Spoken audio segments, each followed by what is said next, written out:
que el proyecto llega a nosotros a través de las diferentes reuniones a las que acudíamos vía Federación Mercantil y se plantea esta posibilidad que ya creo que se había iniciado en Donosti sobre la idea de conceder una certificación o como quieras llamarlo a una serie de tiendas que ellos consideran que verdaderamente pueden ser singulares. Este negocio, como os he comentado, este año cumple 125 años. El negocio se inicia en 1894 bajo el nombre de Casa Gaztelumendi y hay 4 generaciones de la familia de mi socio, que se llama Iñaki Solves. Yo me incorporo a este negocio, empiezo a ser socio con él hace 16 años.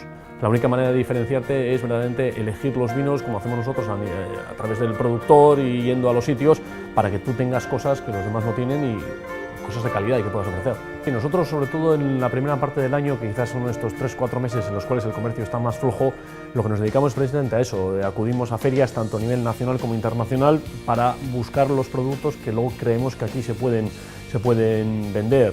Hay muchos casos en concretos, muchos productos. En concreto hay un moscato que nosotros en su día trajimos de Italia, había importado y que lo hemos vendido por la zona, incluso clientes particulares, y hay gente que viene exclusivamente a comprar ese moscato porque la calidad que tiene es muy superior a lo que hay en el mercado y eso es un producto elegido por nosotros vía productor directo y vía feria. O sea, hay un trabajo previo para elegir las cosas.